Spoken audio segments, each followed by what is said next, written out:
Hey everybody, welcome to another episode of Design Recharge. I'm super excited.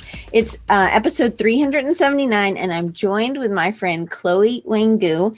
And Chloé was scheduled for a few weeks ago and she had to have an emergency trip out of the country, and then she's back. And so it just fits in perfect. So I'm really excited. We were talking a little bit before about what you do, because it is so different. And we're going to get into that a lot. But if you are somebody, if you're listening in and you're somebody who often says, oh, you know what, I help clients communicate better with their customers, or, and that is what we do. That's what we do. We have to understand those customers. And one of the things that Chloé's going to talk to us today is about being that mediator between the customer and the client and their customers. And I also think about it when we've talked before, she gets so passionate. I can't wait.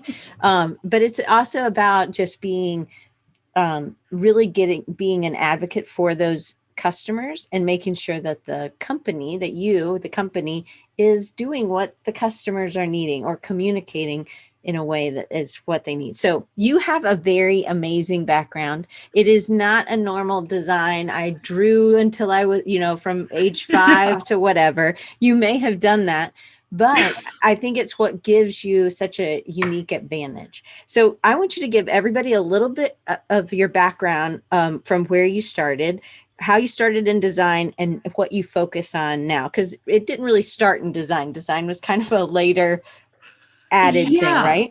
Yeah. So I got into design kind of accidentally, actually.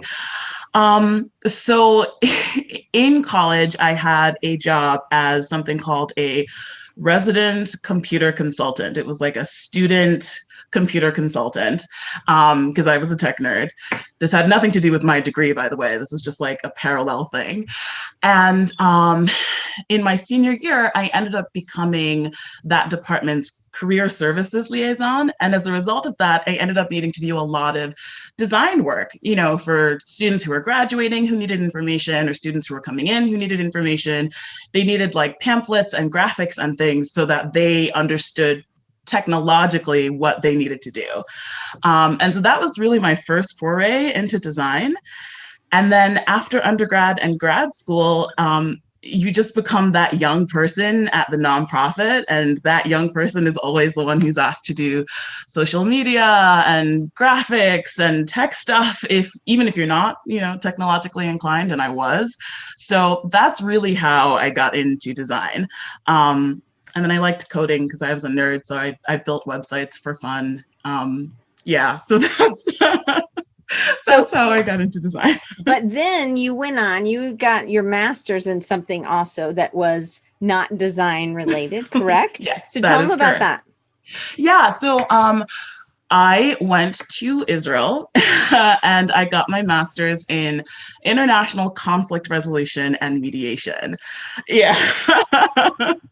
And so I was essentially trained to sort of help facilitate discussions and conflicts at like a country's level. So like between countries, or between countries and smaller actors. I'm going to get jargony when I start talking about it. But yeah, so that's what I went to grad school for. Because why? What was the passion behind that?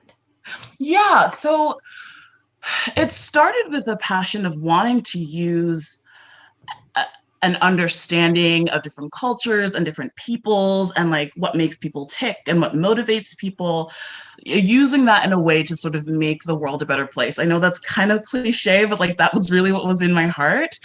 And I considered going like the diplomacy route, but then I realized that, okay, as a diplomat, you are an advocate, you are not a neutral party.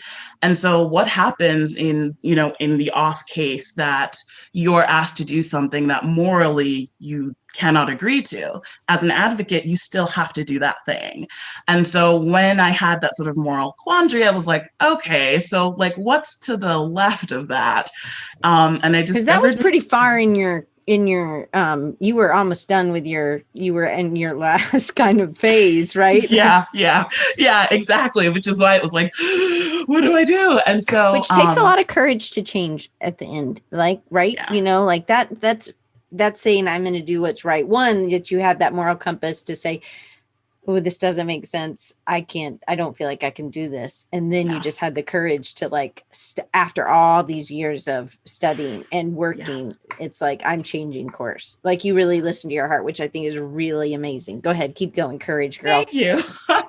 Thank you. And so, so that's how I got into mediation. And then, I guess if I want to like fast forward to how I actually ended up starting my own studio agency type situation, I ended up after grad school working at a huge nonprofit, doing a lot of crisis management and like anti-bias work.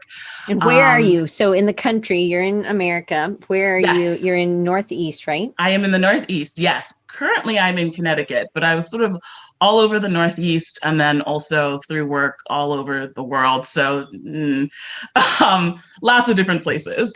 But I ended up working for a huge nonprofit and loved the work, loved my team, loved the people that that reported to me, but ran into some other morally questionable things that sort of made me reconsider my role. And eventually I left, and a friend of mine who ran her own agency was like, so you create websites for free for nonprofits? You should just have them pay you. And I was like, oh.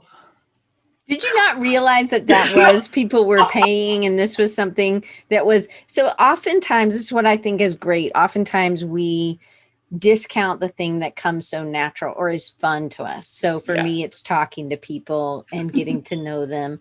For you, it was making websites, right? But we often just do it and we're like, oh, but it doesn't take me very long. I don't think that anybody would value that. Was that the kind of the you're like, hadn't thought about it? You knew people did it, but like it just never occurred to me to charge, right? Like the folks that I worked for were like these small nonprofits who like really needed more visibility, and like like it felt like the right thing to do, and like these causes were really important. So I was just like, sure, I'll build you a website. It's so easy. Why not? And so when my friend was like, charge for it, I was like, oh, okay, cool. So she took me into her company to sort of help me get the ropes to like what was her company? Was it a branding company? What was it? So she's like a full spectrum agency, right? So she does branding, web design, brand strategy, like all of these different things. And so she took me in as sort of a junior person so that I could understand the mechanics of how to run that sort of business and the things that happen on the back end.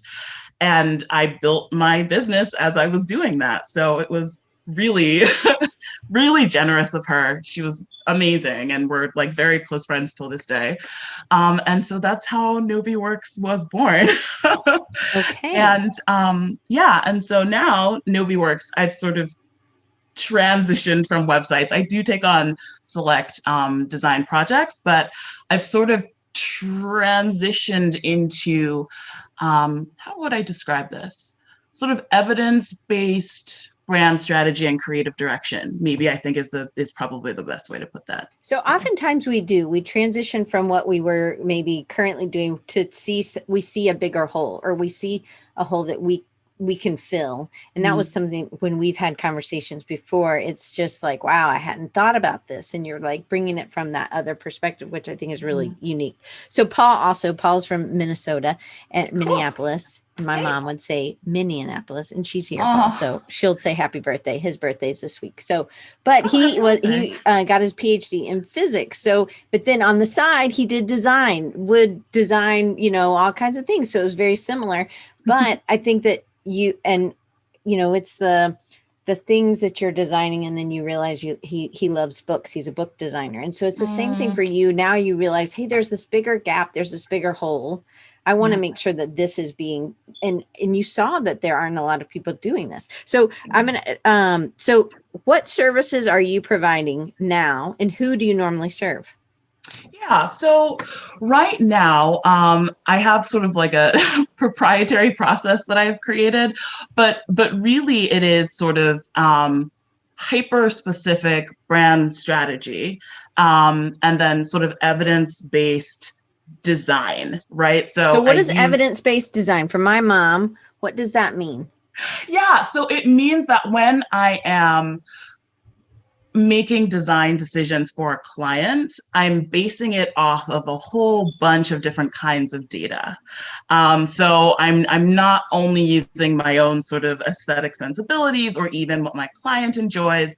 I'm looking at a whole bunch of other things. So you're also looking to see what their customers or their clients are going to react to, not or Exactly. what's going to stand out in that group instead of. And I think sometimes that's what we could be missing. And I think that this also kind of goes to Paul with his book design as well, because sometimes the author may have an idea about a book or a publisher may have an idea, but it's to an audience that they haven't reached before. Say it's a I don't know, photography book, and they normally do,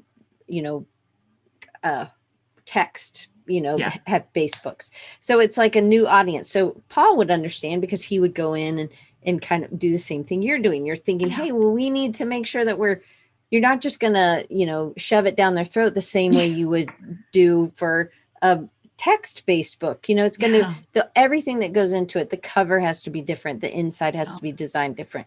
So it's the same thing for you. But a lot of times we think we know who our client is, and we might not know who our client is. Yes, right? And that's where that evidence base comes in. And that's a lot of marketing, right? That comes in and you're proving it. So then it's not so subjective. It kind of brings that.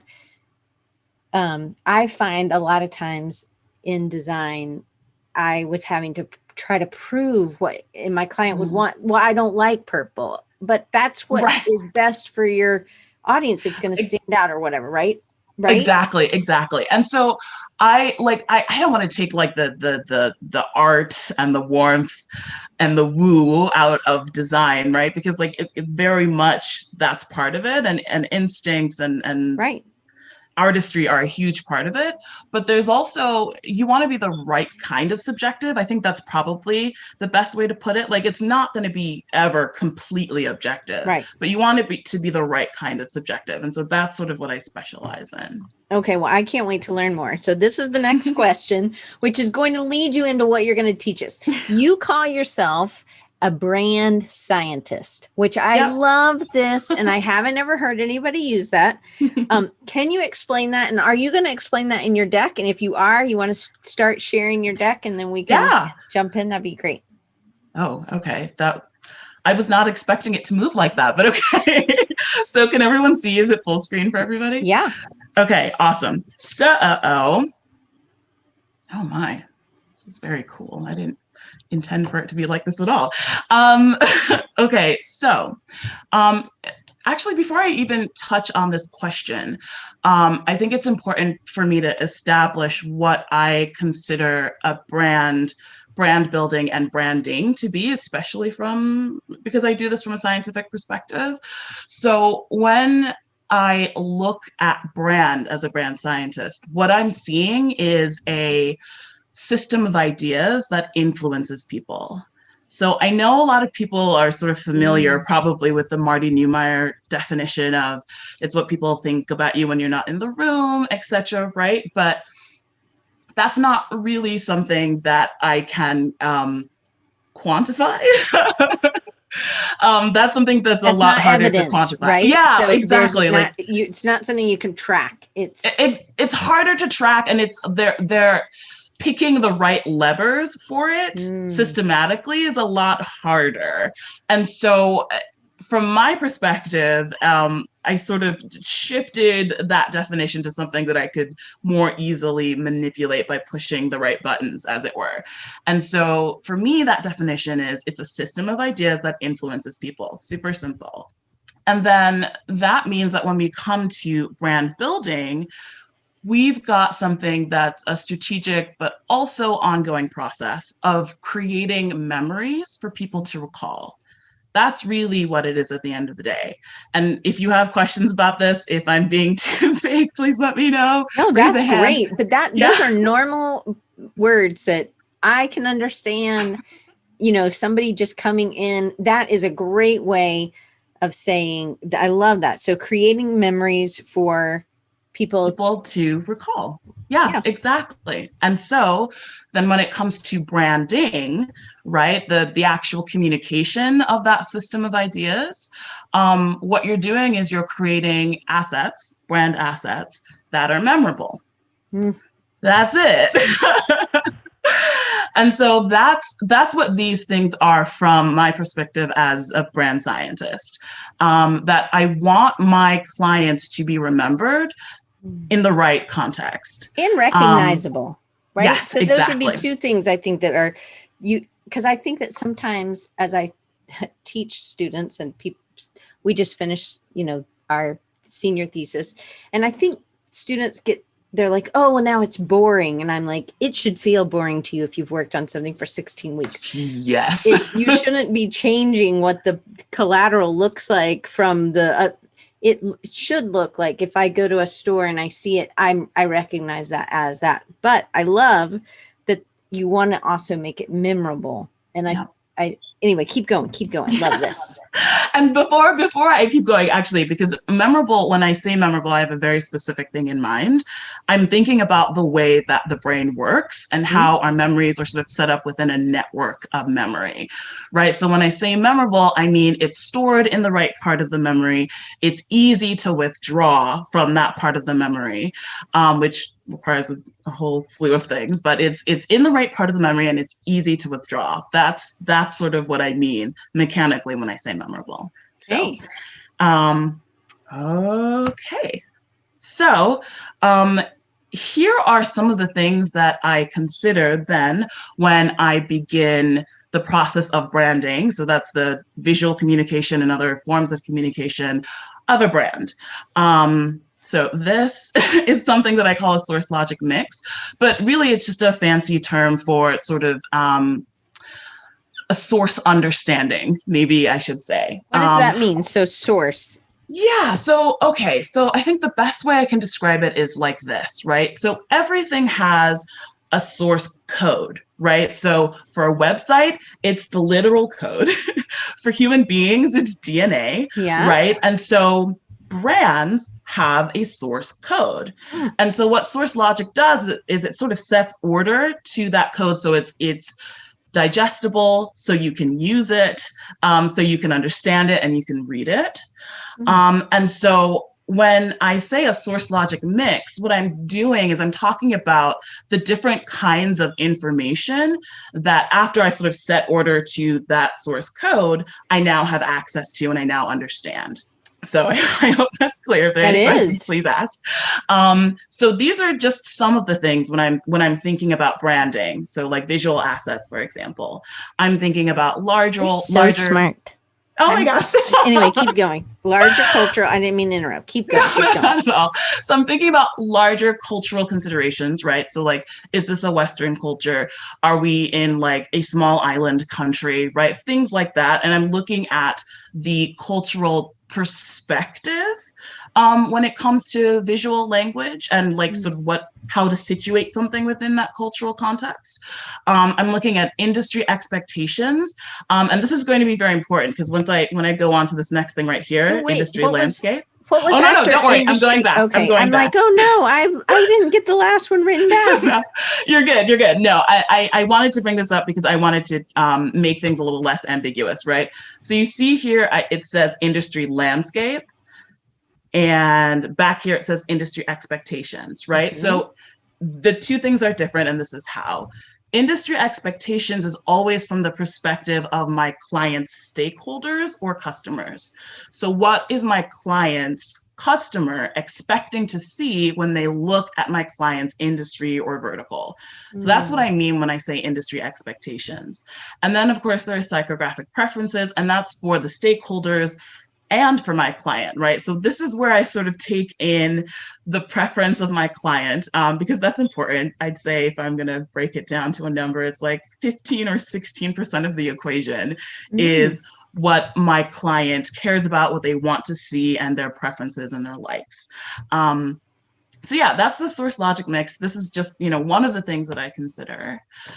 And then we have the industry landscape, right? And this is just a fancy way to say that I look at the industry as a whole and I take special note of outliers. So those who are leading the pack and those who are sort of like offbeat and interesting, because it sort of gives me a, almost like a, how do I describe it?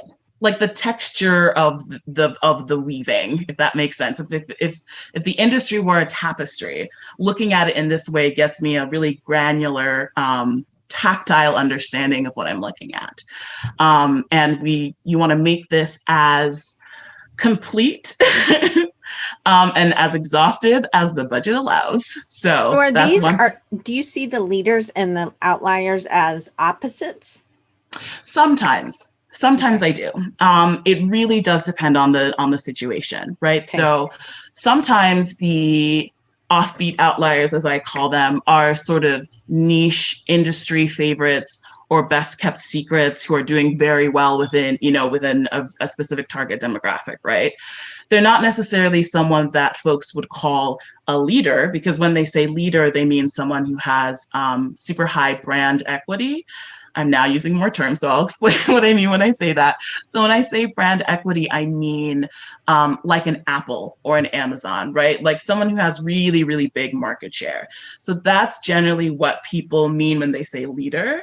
And if you just focus on the leader, you're missing out on all these really interesting expressions of the same thing within the industry. So that's why I make special note of keeping an eye on both of those.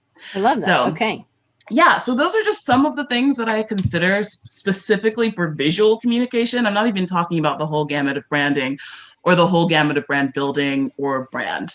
Just visual communication, these are some of the things that I consider. And so when you consider those things, what you get is something that is industry aware, but also distinct. That's my favorite saying. About my work.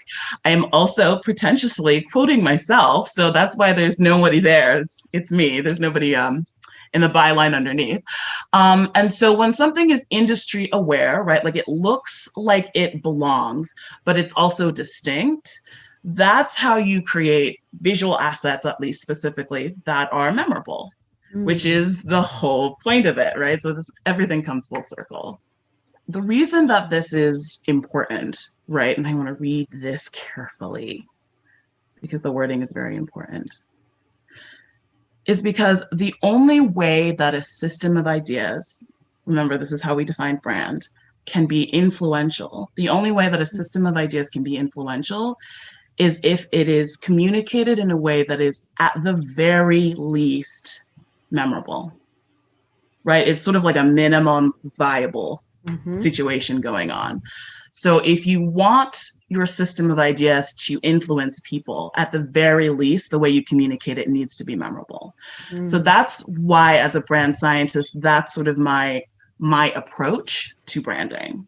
And that's why I consider all of those different variables, well, some of those variables and more, of course.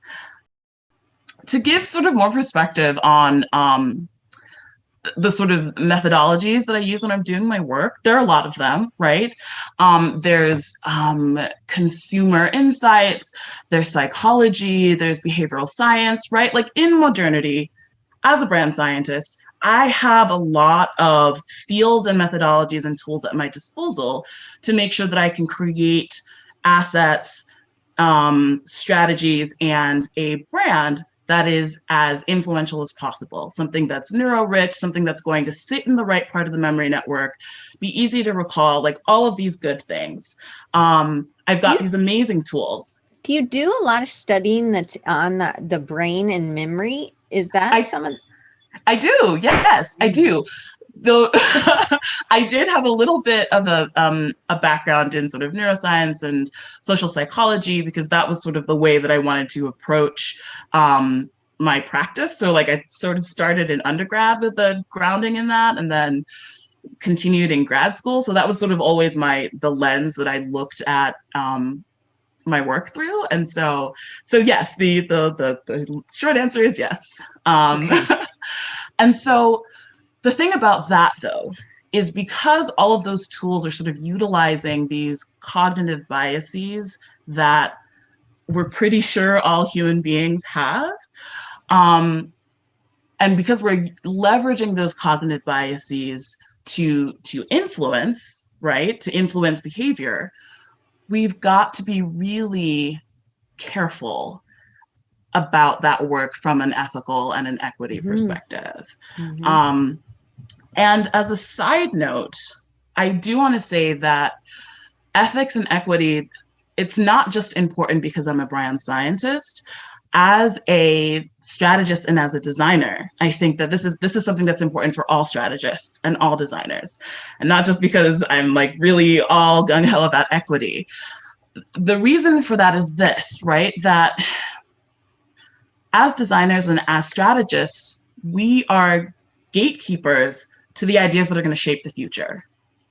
I mean, I'll ask a question like, have you ever seen a status quo establishing idea that wasn't strategic, that wasn't well designed, that wasn't all the things that as designers and strategists we facilitate for our customers?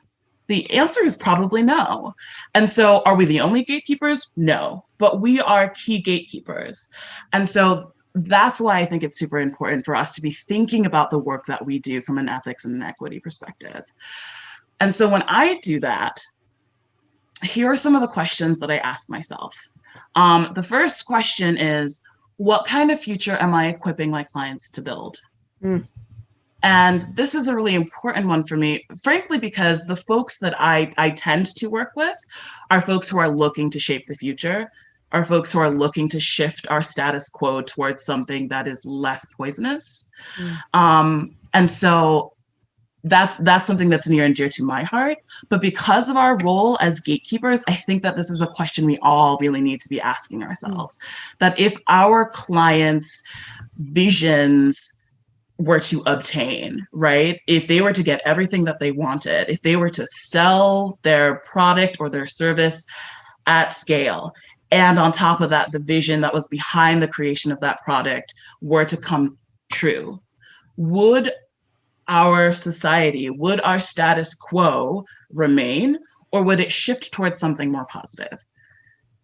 I have my own biases and my own perspectives as a woman of color, right? But I don't think it's super radical to say that our current status quo is not amazing. And so, if our clients' work is going to maintain the current status quo that we have, that's not good enough. Is that how you determine whether or not you are going to work with somebody if they don't have a deeper vision or a bigger, or if they're... So that's part of it. I think also the thing that I consider is the extent to which I can sort of help them shape that kind of vision. It's always great if someone comes to me and they have that vision, but if there is room for me to sort of facilitate that, then that's also the sort of person that I might take on. So is this, you also said something that I'm bringing up, because this is not, and I think sometimes we think, oh, it's just branding, we're going to do it in the beginning and then it's done. But branding is an ongoing, and you said that this is an ongoing process that you're doing with your clients, because just like we are, just like you pivoted as a web designer, now you're doing something else. Clients also do that same thing. They're seeing they're seeing where they can, and it's not like they're just going to make this one widget for the rest of their lives, right? Yeah. So that's why this is an ongoing relationship process that you're continuously rechecking, right? So it's exactly. Anyway, I love that part, because again, it builds that long-term relationship with those clients, and they see value because you're continually touching base with their stakeholders and their customers to make sure that everybody is, that what they're wanting is getting, the goals are being met, and people are getting stronger, better, going beyond status quo. Okay. Exactly.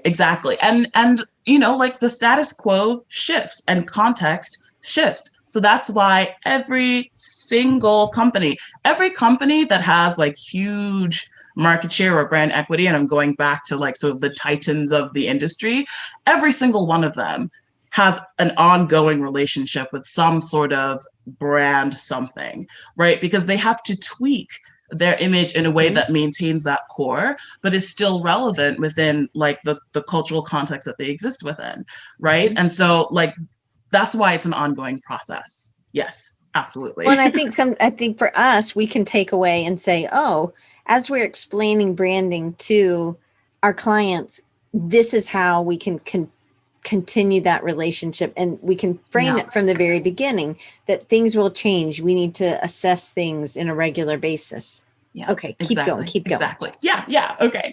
The second question that I ask myself is the second one about how am I going about equipping my clients to build whatever this future happens to be. And this is sort of where the title of our talk comes in, because I see myself, and again, it's definitely my background as a conflict mediator and a political mediator, which is something I still do, by the way, right? So like, it's definitely that background that comes into this, but I see my role as somebody who is facilitating a relationship between my client and their stakeholders. And I'm not on any one person's side. I am the neutral-ish party in between. And so what that means primarily for me, but it can mean a lot of different things for a lot of different people, but primarily for me, what that includes is making sure that the relationship between my client and their stakeholders remains one that's free of exploitation, one that's like healthy. So sometimes people use stakeholders as other people at the table. So this would be a board of directors. Is that how you're thinking of stakeholders? Or are you thinking of stakeholders as the user, the client, the customer? The stakeholders, I use that term intentionally because it includes the customers, but it also includes a whole constellation of different people who might be involved. People on the team, right? Exactly. Right. Internally, externally. Yeah, exactly. Okay. I also use that term because sometimes, and I didn't answer this question that you asked before, so maybe now is the time to answer this.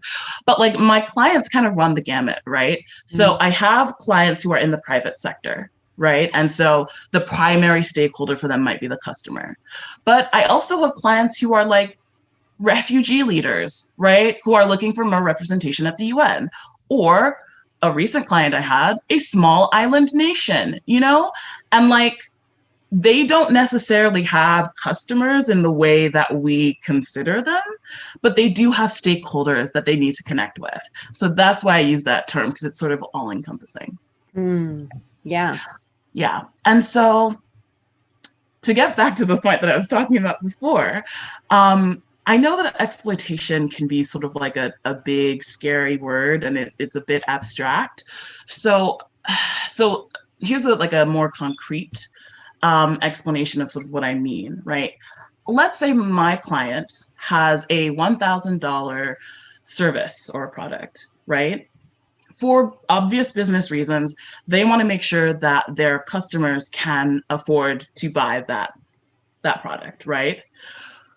But I see my role as ensuring not only that the customer can afford it, but that they can afford it in a safe way, right? What does that mean, afford it in a safe way? So that they're not... So what I mean by that is that if they go ahead and buy this $1,000 product, they're not going to be left in a dangerous situation.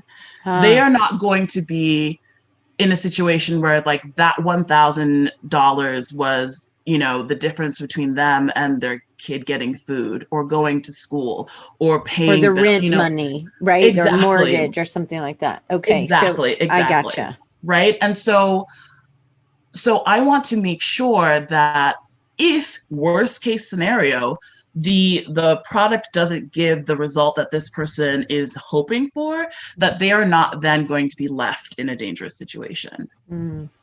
I see that as my role as a brand strategist, and also as a designer, primarily as a brand strategist, but also as a designer. I see that as being my role. But that's really important, because then you're not going to talk to those people that would be spending that $1,000. You're going to be talking to the people that if it doesn't work, it's because you didn't put the time. It wasn't that you didn't have the knowledge and you were thinking, oh, if I just buy this gym membership, I'll get 30 pounds lighter.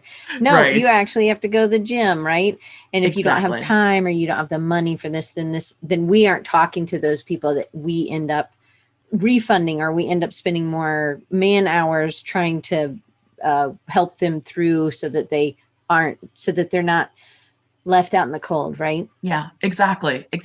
And so like I am as a brand scientist, I get to use all of these Jedi mind tricks to sort of make sure that we are in the right parts of the memory of a customer or stakeholder that is of the best fit, right? Best fit. I'm thinking of, do you guys remember math class where like you have the graph and there was like the curved line and like the line that was closest to it was the line of best fit, right? Like that's sort of how I think about it, right?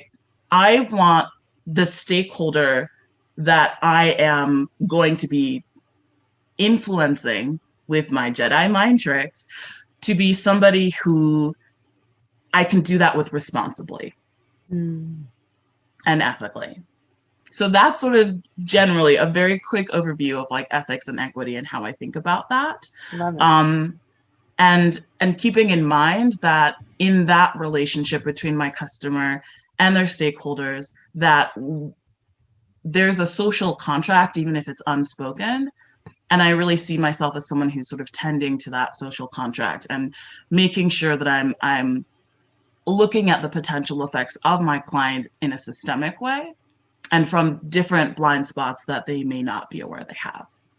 So I think that's it. I know that at some point you were going to ask me about tools for brand science. So I guess I can stop sharing. You can ask me more questions and then we can come back to this.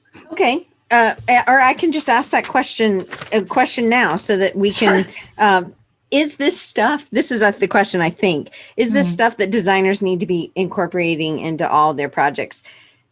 And are these tools, is this something that a designer like me has access to and we could begin implementing? And what would you recommend us starting with as we're developing this? And how much time does this take? Yeah. So the answer is yes, absolutely. Right. I am a small business, right? I'm not yet a huge business. I'm a small business. So, and all of the research and data collecting and work that I do is always budget aware, right?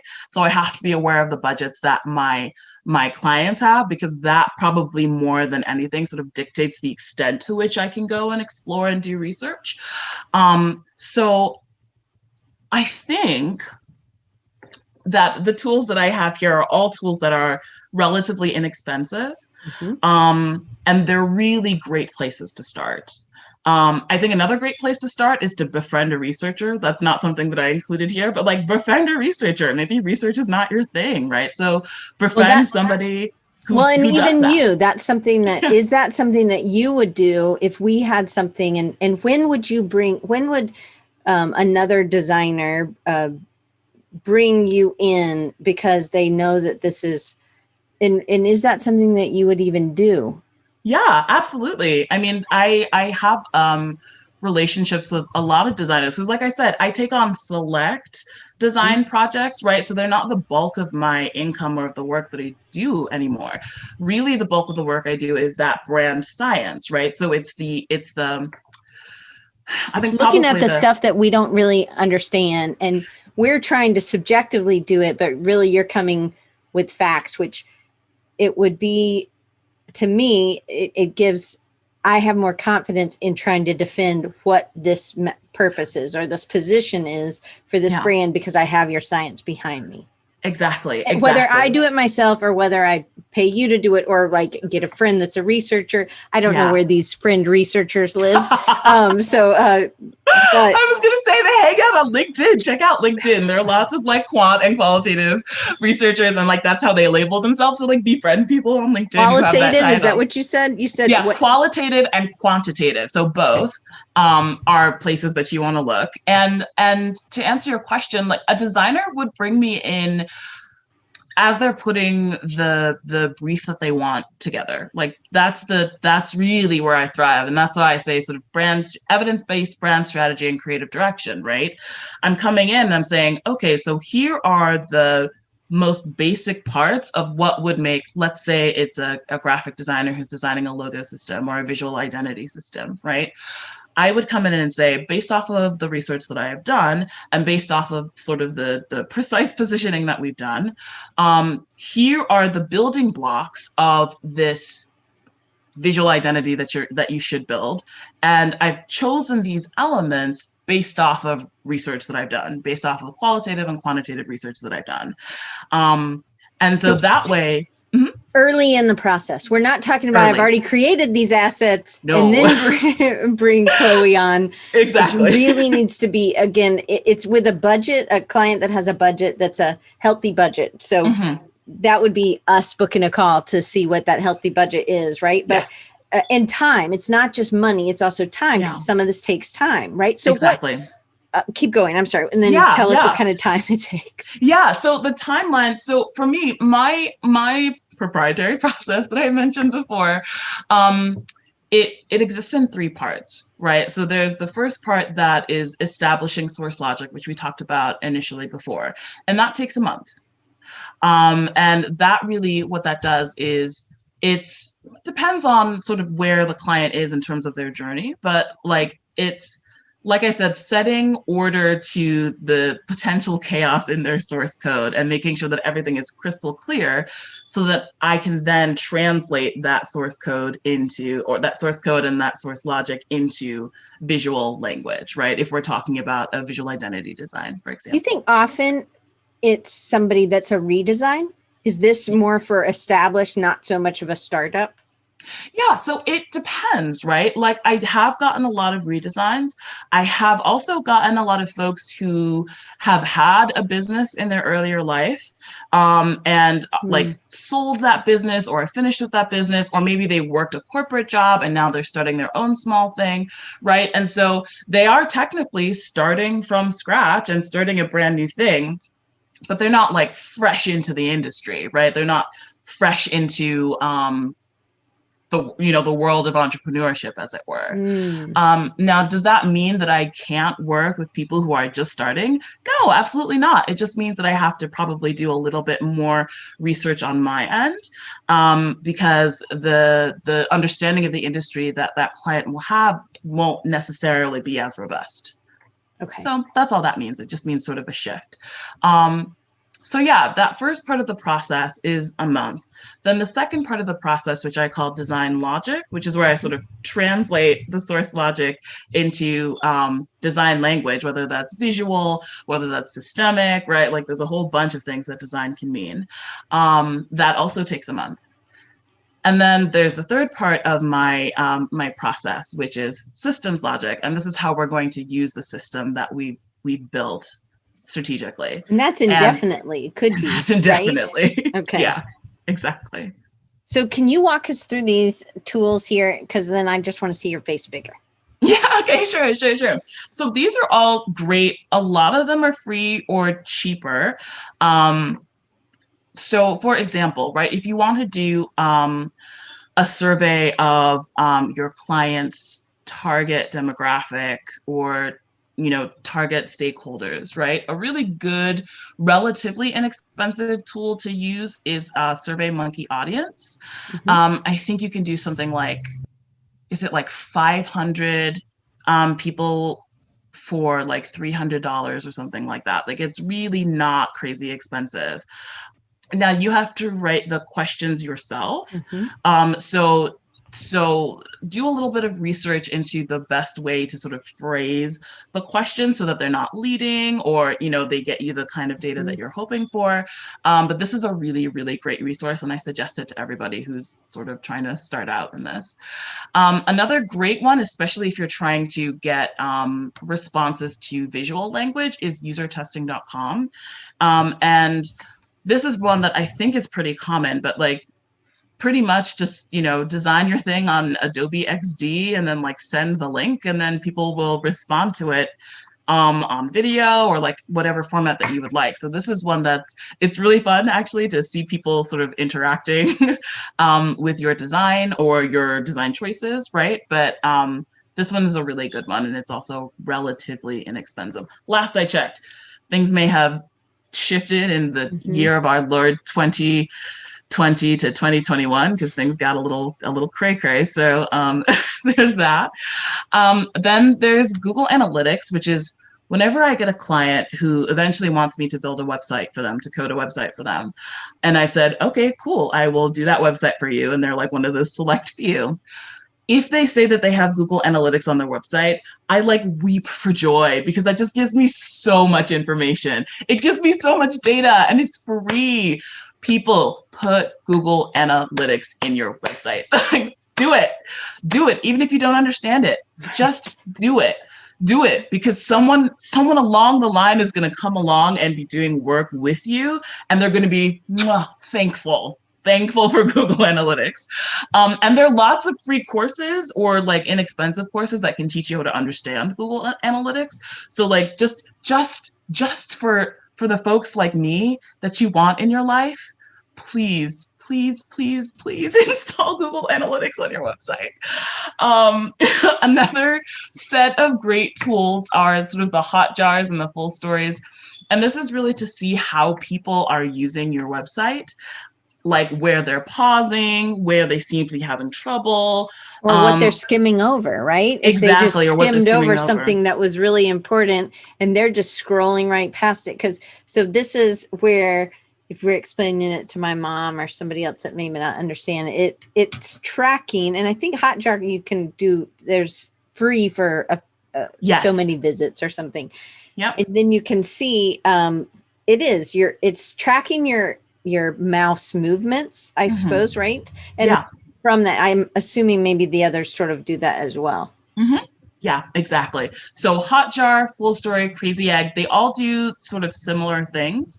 And so it's tracking basically how folks are interacting with your website. And so if like Diane said, if they skim over something and you're like, you can then say, this is why when people get on a call with me, like they don't know what I do, right? For example, if that's a problem that you're having, you can sort of figure out where those bottlenecks are with tools like that. And then Google Optimize is a great tool because it gives you a lot of data on your audience, especially if there are people who are on YouTube, for example. So like if you have a client whose stakeholders are on YouTube a lot, right? Like they fit within YouTube's sort of traditional demographic and psychographic information. Google Optimize is such a good tool. Like absolutely check that out. It does a bunch of other things as well, but that's primarily what I have it in my head for. So I know Hotjar has to be installed on your site. Is Google Optimize similar to that? You have, just like Google Analytics, you have to put in like an API code, or you have to do... Yeah, so I believe, am I remembering this correctly? It's okay. You can say you don't know. Yeah, no, I'm pretty sure I remember it's like it connects to the relevant Google account.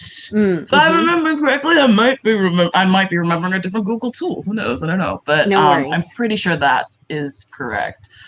I will come back and fix that if that is wrong at some point. So that's sort of that stack of tools. Then we have social media and Trustpilot. Social media is amazing for information, like behavioral information about your client stakeholders. It's amazing. It's so good. It's so good. Instagram is a great place, right, to sort of observe the ways in which people behave. Just make sure that your client stakeholders are within the right demographic for Instagram usage. But like all of the major social media tools are interested in keeping good data because that's how they make their money with advertisers. So if you know where to look, you can find a gold mine of sort of behavioral information.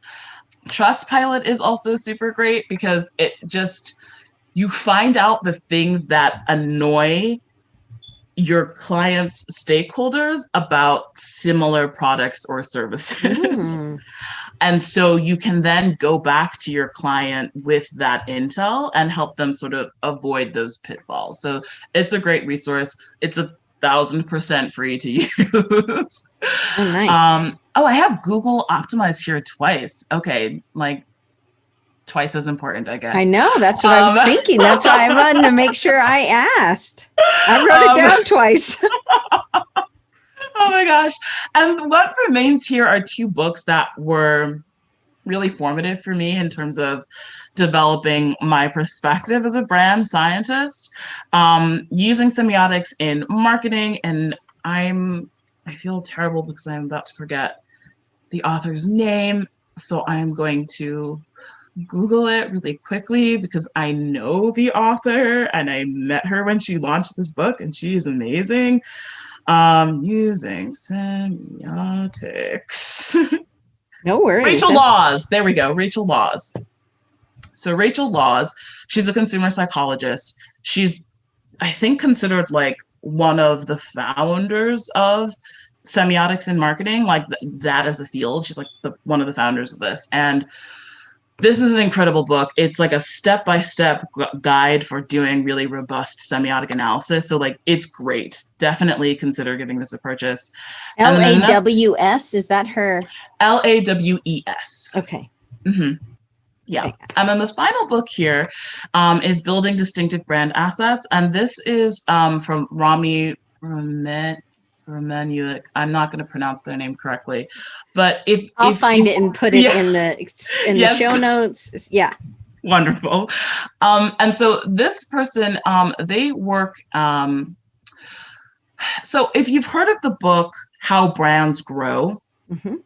right? So it's the same institute. It's like the Southern Wales Institute of like evidence-based marketing or like something like this.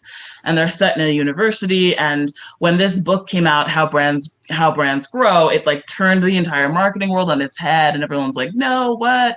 So what the author has done has sort of broken down some of the things that I was talking about earlier with like the human memory network and how the human memory network works and how to make sure that your assets are distinct enough to sort of work with the way that memory works. A lot of those insights I gathered while I was reading this book. Like I sort of collated them as I was reading this book. So this is a really great resource.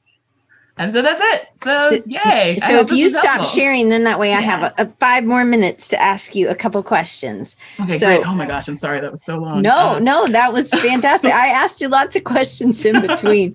So I try not to go so crazy on my questions, but I also like to make sure that if anybody has questions as well. But literally I have filled up my entire piece of paper front and back. I literally was like, oh my gosh, I gotta write this down. It is really packed. So I'm super excited, but I knew it was going to be like that. That's what it's usually like when me and you are on a call, but now I actually had visuals to write it down. I wasn't just having to go back on my ears.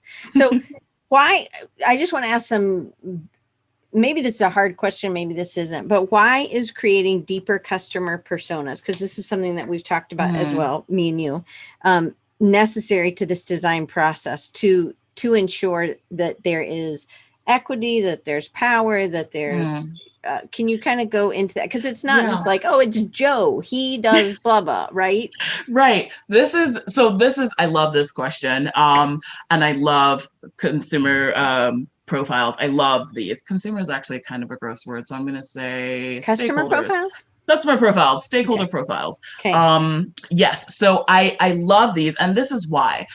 Not only is it not, this is Joe, he has a wife and 3 kids and he works in a button factory, right? Like not only is it not just that, right?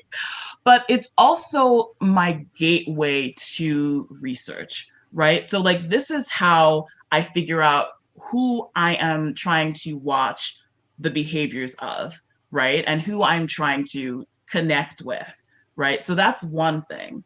And what that also allows me to do, I know I mentioned this earlier, is that this then lets me see who exists around this person. And that lets me consider the impact of my clients on a systemic level, right? So I get to see, okay, if like, how do I describe this? So maybe the best way to describe this is to give you another question that I tend to ask myself, right? So when I look at my client's product or service or their vision, I ask myself, okay, who is going to be, in the worst case scenario, who's going to be disadvantaged by this? Mm. And so when I have a really robust customer profile, that lets me answer that question in a systemic way, because I can look at this customer, this profile, and I can look at all the people around them and all the people around those people. There's actually like a recent article that came out, like a behavioral science article that came out, and they described this sort of network as like a social penumbra, right? So it lets me sort of see this social penumbra, and then that What's lets a penumbra? Holy moly, girl! Oh, You're using words I don't even know what that's like. Love that. So a penumbra is sort of like almost like an umbrella.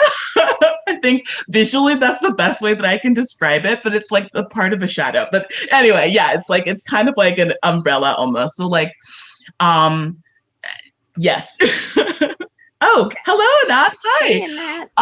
So it lets me sort of look at this entire social network of people, and it allows me to analyze at a systemic level the impact that this is potentially going to have. And so that's why robust profiles are so important. It's one of the many reasons, but like from my perspective as a brand scientist and as someone who's interested and concerned about ethics and equity, that's one of the most important reasons.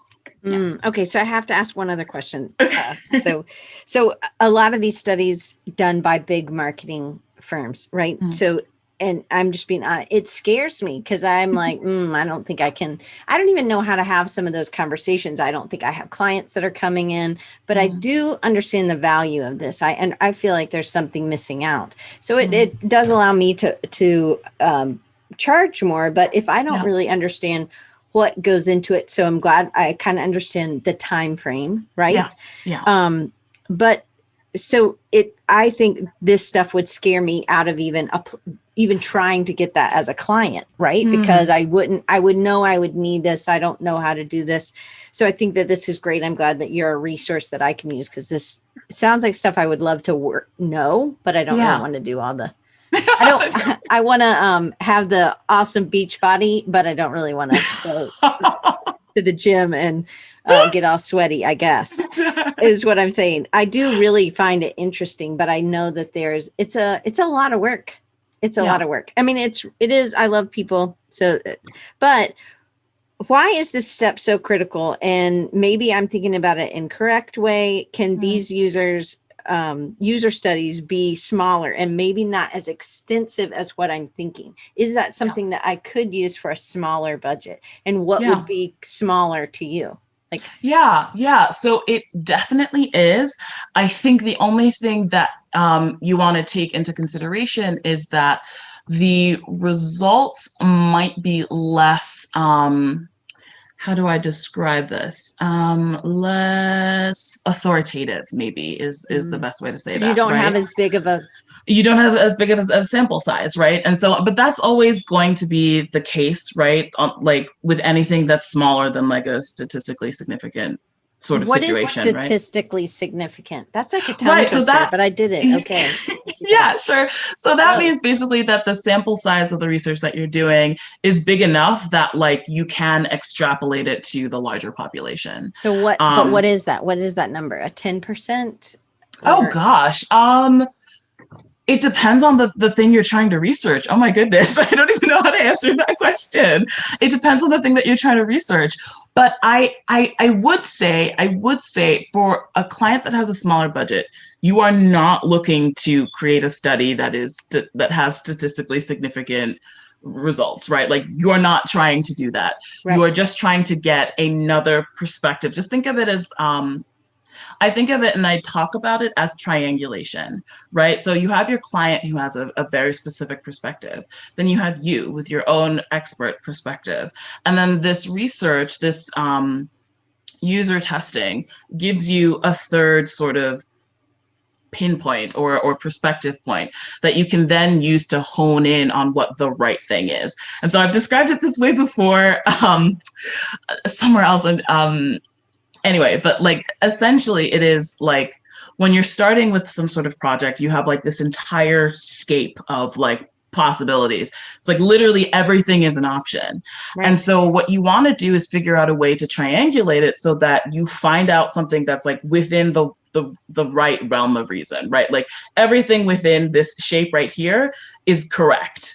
Like you can't go wrong with anything in here. Right. And to do this, you need data points, right? And so triangulation is important. So. Yeah, absolutely. Okay, so then smaller budgets, it can work. Yes. I guess so. It's time if people have enough time. Mm-hmm. So at least a month to get that first round done, and then you would start working, right? So this is not somebody who's like, "Hey, I got to have this next week." Yeah. If someone's like, right? "Can we do this in a couple of weeks?" That's going to be a problem, right? Because you need to not only gather the data, but you also need to clean the data. Like there's a whole bunch of stuff that you need to do. However, yes, this is something that you can do with smaller budgets.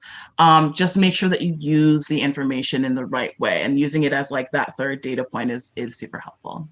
So just to reiterate, this is something that would be helpful to designers so that they have more authority, is what you called it, and power for the users, the end users. And you're coming at it from a stronger point as you're explaining it to you're able to make better decisions. Also is one of the main things that's going to reach those people. Again, it's doing that hard work up front, but maybe this is something that if you are like me and this doesn't, I would like the information without having to do the hard work.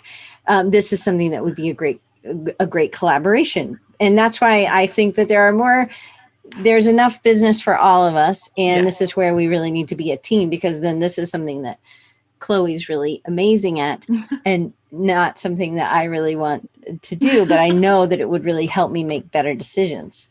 Yeah. And at the end of the day, that's what it's about, right? Like, can you imagine like having a client meeting and they're sort of like, I don't know how I feel about this purple, even though, to be fair, that has not happened to me a lot since using this process. So like, I want to point that out, that like, I don't have many revision rounds in the work that I do because of this process. So that's one thing that's amazing. But let's say that you are in one of those many client meetings and the client's like, I'm not sure I feel about this color. Why are we using this color? Like, can you imagine being able to say, well, this color tested very well with, like the particular demographic that you are, that we're trying to reach, or, we talked about this, right? You talked about this in a specific client situation, and they were like, well, I don't really like these. And you're like, but these work for your customer. It doesn't about if you like it. It's about if it reaches them. And that's the way it is with words, the words we use, the spacing we use, how you set up a store. It needs to be able to, so all of that stuff comes in to play. And that's where it's like, oh, okay, so you really don't care about your user. It's really just about you with your own store. You just want it to look like what you want it to look like. It doesn't matter if it's useful for them, right? I was thinking about in women's bathrooms. Now, I am 5'1", so I am not the tallest person, right? So I always know when somebody tall, probably me. Anyway, really has hung up the hand dryer or the towel holder, and all the water from washing my hands is running down my hands because I have to reach up, right? And so now it looks like I'm sweating profusely because I have not dripped dried long enough. But if somebody I know, again, this is a user experience, right? Yeah. So women are most shorter than men, right? And they're hanging it at eye level, or even a mirror. I remember John hung a mirror, and I was like, am I supposed to see something besides my forehead in this, right? I just think about those things, and and John's not that much taller than me, and he probably just did that to be funny, but I think about it a lot when I go into a bathroom, and I'm sure they're like, well, it just looked better spatially above the thing. And I Like, understand, but it's not about how it looks. It's right, about how for whom? For right. whom? That's the thing. It looks better for whom, right? There's always sort of like a default perspective when we're talking about things that look better. And like I think, like I've mentioned before, part of the work that we as designers and strategists need to be doing is like investigating, okay, but like whose perspective is that? And who is informing our perspectives too, right? Like who are we consuming as sort of experts? Because if they all look the same, then I don't know. Yeah. Yeah. So Yeah. Paul's given us a sample size calculator that I will have to click on in a minute because I had to close all my things. Yes. That is awesome. So I'm gonna hit paste so that you guys can make sure that you are following and connect with Chloe. And I did ask her how to say her last name, and I'm pretty sure I did okay, right? You did very Nwangwu, well. right? Yes. So, but if you're listening, it starts with an Nwang. Nwang. Yeah. W. Yeah, right. I knew you would know what it was, right? And I know what it is when I'm writing it. So anyway, but it's Nobi, Nobi works with an S.com. And then if you follow her on Instagram and then also on LinkedIn, and all the links are underneath. So make sure you check it out, check her out, connect with her. And I mean, she is full. I have way more questions, so we'll have to do a part 2. But Yes. Chloe, thank you so much for just like literally filling my paper. I can't write any smaller, and I didn't want to write where the other questions were because I want to know where I have to come back to. So just to make sure everybody knows, so Nobi works, Nobi works, WORKS.com. And it's on Instagram, Nobi works, and on LinkedIn. So check out Chloe. And I hope you'll come back and do a part 2 for us, Chloe. I really appreciate it. I'd be delighted. Thank you so much for having me. This is a lot of fun. I hope folks found this useful and helpful. And if you have questions, feel free to hit me up on Instagram. I'm pretty responsive there. And I post about stuff like this all the time and like research that I'm finding and how to apply it to things. So if that sounds interesting to you, then check me out. So yeah. I love it. And just to let you guys know, I have changed the dates for camp to be like it was last year. So it now will be June 28th through July 31st. So it's 5 weeks to spend with me and a bunch of other people learning. And I hope that you guys will think about it. And tickets will go on sale, special tickle price, not a tickle price. That'd be inappropriate and not okay with COVID. My little arms are not 6 foot long, but will go on sale probably May 25th, May 28th is when those early bird tickets. And if you're on this list, if you're not on the list, there will be a code for you to get that early bird price. So I'm gonna, and just also if you're into mindset stuff, check out Mario's mindset reboot. So if you are like me and struggle at all with self-doubt or negative self-talk, or you are trying to get forward into things, you may really enjoy this 5-day conference. And it's all about mindset, and it's all virtual, but there is places where you can come in and do some stuff together. So if you want, you can go to bit.ly.